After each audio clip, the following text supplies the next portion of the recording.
Hey, what's going on? Welcome to Built for the Stage podcast. This is Joe Roscoe, founder of Built for the Stage, Broadway's #1 fitness platform. If you want to try a free trial, go to the website builtforthestage.com and we'll be on our way with 7 days working with your own Broadway fitness coach. Thanks to Broadway Podcast Network for producing this podcast. All right, I'm super nervous for this interview. Truthfully, because everyone that's listening, you hear the podcast episodes come out every Monday, but sometimes I do them in large clumps. So I actually haven't conducted an interview in about, I don't know, maybe 2 months now. So I'm always excited for our guest. If you're watching on YouTube, you can see Stanley now, but please welcome to the podcast, Stanley Martin. Hey, Stanley. Hey, how you doing, Joe? I'm doing well. It was a pretty good Monday, and I'm hmm glad that I get to cap it off with you in this little chat here. So, welcome to the podcast. Thank you. Thank you for having me.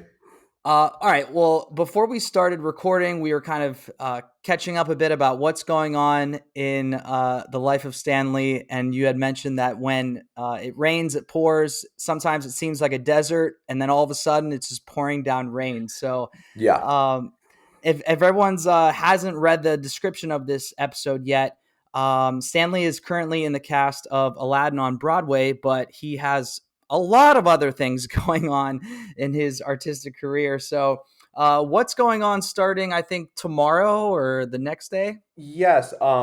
I just got hired to do the Adirondacks Theater Festival of this brand new Adam Schlesinger musical called Traffic and Weather. It's based off of the Fountains and Wayne album that came out back in like 2007. So yeah, I start rehearsals for that literally tomorrow. I just got in. This is actually my hotel room right now. So yeah. Amazing. I mean, where is it hmm located? Adirondacks, it's like Where upstate is New it? York. Upstate New York. Gotcha. Okay. Yeah, Well, yeah, yeah. for those of you that are listening now, this is already passed probably, but we'll make sure to put that up on the Instagram. So if you took a little hike upstate, hopefully you enjoyed Stanley in that. End of August, you have 70s Groove tribute show coming up as well. Tell us a little bit Yes. about that It too. it's with my friend's singing group called Upwards Entertainment, and he has a whole assortment of different shows. He had 70s Groove. You had one that's called We the People. You had Motor City Reviews. And this is just one of his shows that he's actually bringing back to New York. It's called 70s Groove. So it's basically a lot of like 70s soul, funk, disco songs at the Triad. Awesome. Okay, cool. hmm And you have your own little gig as well as far as content creation. I see called Yeah. Mixed Messages. Yeah, I need to get back onto that again. But as far as like my writing is concerned, what I'm doing right now is I'm actually currently in college. So I'm studying at Southern New Hampshire University to get my bachelor's degree in creative writing and English. I just finished doing a characters class at Squirrel NYC, which used to be it used to be like different people that were part of UCB that created their own like sketch improv group. So I've been taking classes with them. I'm also doing a late night TV show writing course through Connect the Writers. So yeah, I'm just constantly just trying to do stuff. Fabulous, fabulous. All Yeah. right, so for those of you that follow us on Instagram at Bill for the Stage, Stanley is on the gram too, Stanley Martin the third, and we went on our story today and asked if anyone from the gram had some questions for you, Stanley, and one of them relates to what we're talking about right now. Just And one. no, yeah, no.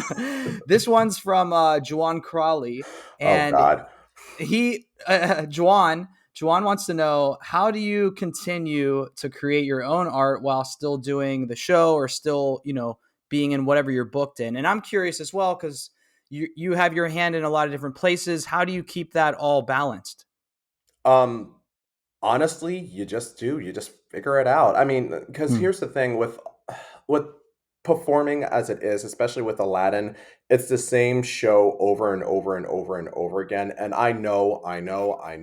You hear this all the time from so many other performers and actors being like, no, you have to make the show different every night. I've been in the show for about 6 years. How many times can I make it different 8 times a week for 6 years. So you figure out other things that you can do to like help you blossom creatively. Like what other ventures do you want to go into? Like cuz theater, like performing, that can't be your entire life. You have to like figure out other things or else it will drive you absolutely insane. And at one point I was getting to that. I'm like, I need to do something else. I need to actually put my energy and creativity in something outside of this.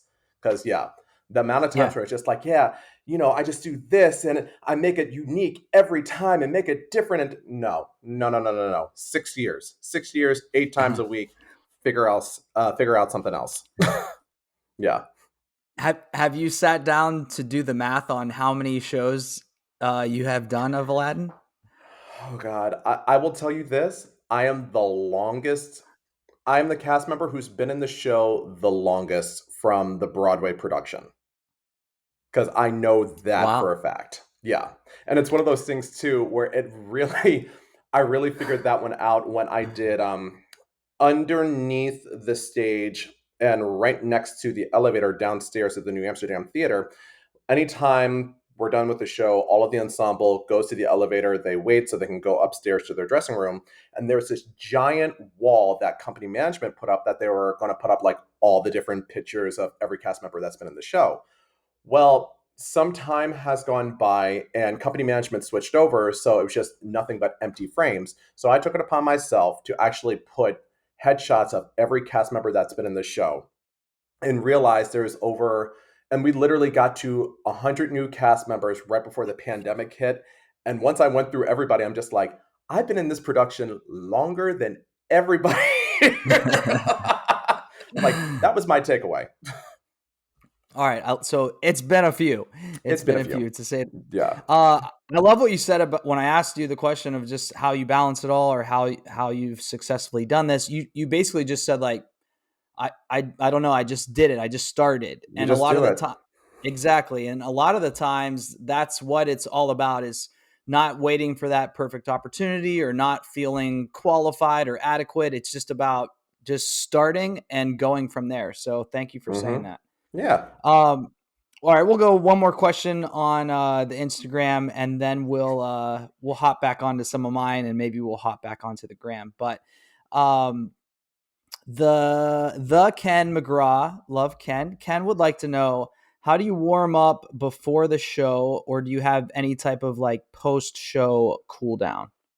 Oh, warming up before the show, I have to do a ballet bar. I have to do a series of plies because anytime I don't, my knees go out of whack and I can't even walk out the building at night. Like it's bad. So literally, I have to do like, your first, second, fourth, fifth, switch sides like before every day, every night. Can I curse on this? Am I allowed to curse on this? What can I Yeah, say? yeah, yeah. Okay. You So I can have to do let that it every damn loose. You night. can let it loose. Oh, okay. Well, hey. There you Um, but yeah, I have to do a ballet bar before every show. Warming up the legs. I also have to roll out. Yeah, because have you seen Aladdin yet or no? Uh, 3 times I think now. Yeah, and I was in each one. No, because you see what the men's ensemble has to do. Because I'm part of like the men's dancing ensemble, and there's a lot of floor work. There are a lot of batmas, like high kicks, jumps, loops, Mhm. turns. I have to physically warm everything up, and if I don't, I'm out of the show for like 2.5 weeks because of neck and back spasms. So you have to physically take care of yourself. And as far as like cool down, um. Actually, my second act, it's a little bit of a cool down for me because it's not as dance intense. Like that Mm. opening number, Arabian Nights, that's the most physically demanding number in the entire show. And then after that, you go into something like Friend Like Me, where it requires a lot of energy and a lot of breath support. And then after that, it slowly but surely starts to like get a little bit easier. And I use that as a little bit of my cool down, but still giving energy when I'm on stage. Cool. Let's Yeah. parallel this to either fitness or just discipline in your career in theater. I would have to imagine doing that ballet bar before each show. You had to have established that as a routine, something that you don't even think about or something that you don't even contemplate. It's just a part of your day. It's a non-negotiable. Would I be Yeah. correct in assuming that? Yeah. Oh, most Definitely. And I learned I needed to do that when I was younger. It used to be like, oh my God, I can kick my legs anywhere. That sounds bad and so many levels. Um, Going back to my original point, and it wasn't until I did a show called Music Man at Walnut Street Theater where Mark Robin, love him to death, but he was trying to kill all of us with that choreography because 76 Yeah, trombones, Mark just is yeah. Batma, Batma, Batma, Batma. And then after that, Shapoopy, where he had the guys do like switch split, switch straddle, switch, like it was constantly up in the air. And I had to put ice packs on my knees every time I would go home. And it didn't dawn on me, and it should have, until like I would say a third of the run, where I'm just like, oh, maybe if I just start doing a ballet bar warm up to get my body back into place of where it should be, then all of a sudden my knees didn't feel as swollen. My back wasn't going out of whack. So it's one of those things where anytime I do a dancing show, I always have to do like at least 10 minutes or 15 minutes of some kind of bar to make sure everything's in line. Yeah. But yeah, Yeah, it's non-negotiable. cool. Love that. All right. All right, listeners out there. So everyone that's like wondering, how does Stanley have the discipline to do this, or how does Stanley have the magic sauce to just be such a hashtag professional? It really is just about getting over. Those are my dogs. Welcome, welcome to the pandemic life. No, Pepper, I have Pepper. 2 Pomeranians. That's the thing. So just hearing that just makes me miss them a little bit. Uh, Yeah. so what I was gonna get at is it takes a couple of 1 second. Pepper.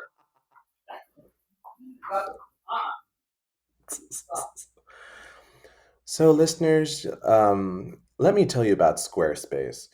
With Squarespace.com, I'm filling the air. What can I say? I listen to enough Here, podcasts. I know. all right, here she is. Here's Pepper Oh, for everyone. oh, This look at that mug. Oh, she's she so cute. she saw someone out there. Okay, so back to the scheduled show. After those 2 weeks to a month of like putting in the time and thinking about doing this discipline activity, it Hmm. eventually becomes a non-negotiable, or a Yeah, part of your day. you have I to. want to go. Yeah, I want to go back to your creative works off of the stage at the New Amsterdam and talk about opportunity. And I want to get into like how you started to write it, to create it, the process that you've been through with it, what you're deciding to do with the piece next. Just because there are a lot of people I know listening that want to go into their own ventures of creating art, and I think stories like this are insightful and inspiring to hear. So, what's your journey been with your play opportunity? Well, opportunity came from a place where I've been doing theater professionally ever since I was 10. And it's literally based off of my own personal experiences, some good, some terrible, where I'm like, I need to put this in a play. So it's based, my opportunity is based off of 6 Broadway dancing ensemble members coming back together for a cast reunion. So it's very tropish because there are certain characters where if you've worked in an ensemble before, you recognize each and every one of them. So when I first started writing it out, being like, okay, actually no, backtrack. The original creation of it was the Aladdin cast got together to do this one-on-one acting class with this teacher, and he was like, okay, for you guys to improve, to get better, you guys need to create your own content, create your own stuff, even like create a movie, TV series, whatever, so you can keep practicing, keep working on your craft. So they were like, okay, so we created a text chain of just being like, okay, who's going to do this? Who's going to do that? Who's going to do this? And I'm like, well, you know what? I always wanted to write. I've been taking classes for writing. I want to like write and create the characters. And I even gave a premise of like, it should be this, it should be this, it should be this. And everyone's like, okay, that's great. Nothing happened. Nobody else added any other kind of input to it. So I'm like, you know what? I'm going to take this idea and turn it into a play. And I did a stage reading of it, which ended up getting a much better response than I thought it was ever going to get. And then I was like, okay, let me start doing submissions, like putting it out there, see what happens. Strawberry Theater Festival picked it up. And they're like, okay, that's great. And this is what it's going to be. And I was like, oh, okay. So I have to pay a certain amount to like put this up. I'm like, okay, that's fine. That's great.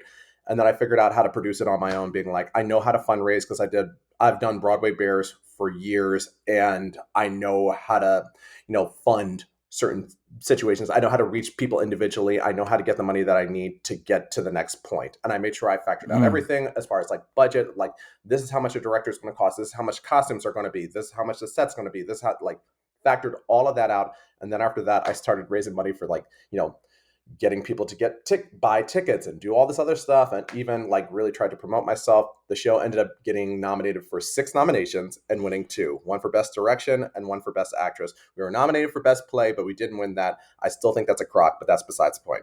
Yes. Well, congrats on that. And Thank you. I am excited for you. Like, who knows? You continue to write plays or you become a more seasoned producer and keep producing things. I'm Yeah. hearing you say this and I'm like, wow, a lot of our listeners would probably just die to be in a room with you to get this insight and experience that you've gained. What, just one off the top of your head, as you were producing your own work, what was something hmm like, oh, I did not expect this to be a necessity, and in fact it is, so you had to learn on the fly of acquiring a skill or some type of knowledge? um Honestly, I don't know. Here's the thing. It was Whenever people natural. It just flowed for you. Honestly, because anytime people ask me these questions, I'm always like, I just get out of my way and do it. Literally, it's that whole Hmm. mentality of like, look, you either do it or you don't. There's no other way around it. We're not going to overanalyze. We're not going to overthink this. We're going to just get it done. And that's what it is. I If love you really, this. I it's because it always kills me whenever people give like a 10-page dissertation of like, this is what you need to do to fully produce and blah, blah, blah, blah, blah. No, I looked this shit up. Stuff I can say shit. I looked this shit up online of like, okay, this is what a producer needs to do for like getting your work out there, or raising money for a theater festival, or just looking up like, oh, we need health insurance. Okay, what's the best route to go about that? Just literally look it up, figure it out for yourself. It's called Google, people. But yeah, you just get out of your I way love and you that. just figure it out. Yeah. Yeah, I as a trainer, a lot of questions come my way and a lot of like struggles that people express or whatnot, and sometimes the answer is just get it done. Yeah. Get And out of get your out, way. I literally. love that. Yeah, get out of your way. Get out of your head. Speaking of get out of your head, I want to get into a little mindset with you right now, because I was serious, but just joking around a bit on the intro, saying I hadn't done an interview in a while, and I'm like, oh, do I remember remember how to do this? Whatever. Um, I have heard and talked with many performers that are going through this anxiety or these feelings of the monster of the theater industry. When you're in the midst of it, you just adapt and you go and you go and you go. But now we're all in this unique situation where the pandemic kind of just cold stopped that completely. And now we're all facing like the restart process of this. And it's daunting in a way, because when you're in the thick of it, you don't step back and realize what you're doing necessarily. But now that restart process is like, oh, I got to either pound the pavement or I'm back to my show of the 8 show Yeah. grind, yada, yada. Yeah. Yeah. Yeah. How are you feeling? You're just about to start something tomorrow. How are you feeling getting back into the thick of things pretty soon? Um, well, here's the thing. With this one in particular, I'm actually a little bit more excited for it because it's something brand new, and I'm I've been itching and aching to do something different than what I've usually done on Broadway for 6 years. Not to say that I'm not grateful for that. Being a part of an original Broadway company and performing on the Tonys, da da da da. Let me get that out the way.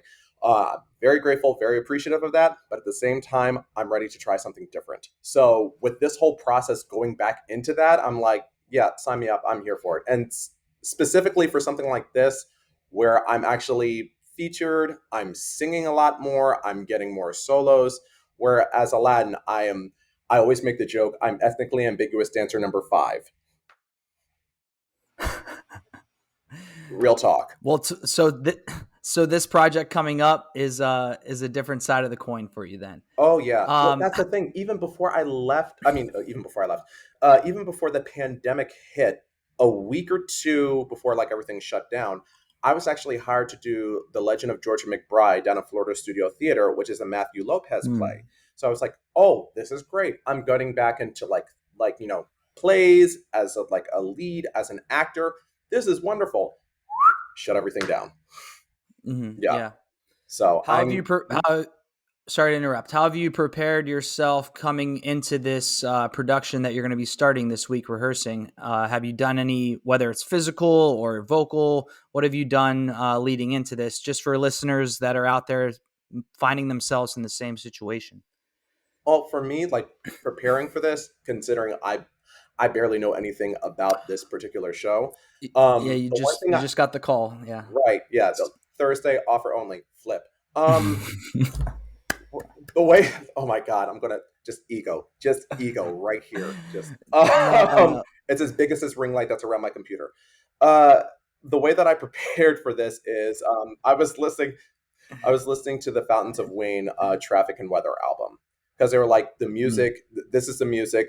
We're going to be using this to tell a story and da da da. So I'm like, okay, I'm just going to be constantly listening to this album, whether I'm walking my two dogs or whether I'm at the gym or whether I'm out at like whether I'm taking a shower, whatever. I'm just constantly listening to this album. So make sure that I'm like, okay, this music is now like ingratiated in my mind.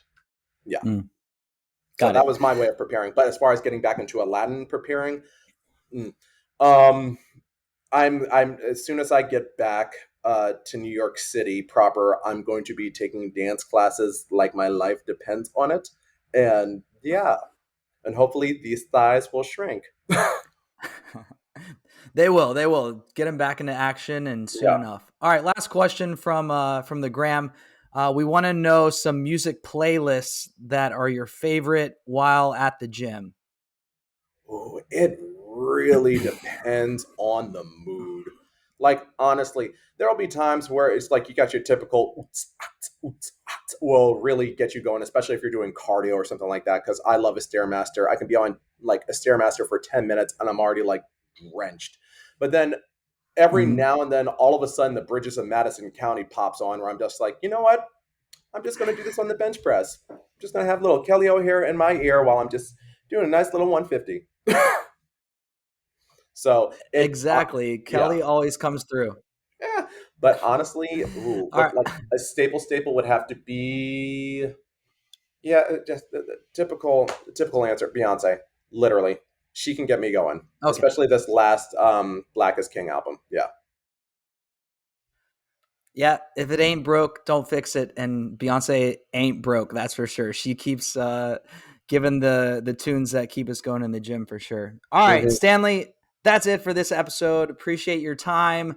Best Yeah. wishes on the million things coming up for you in the next couple of months. Yeah. Thank you so much, and thank you for having me on.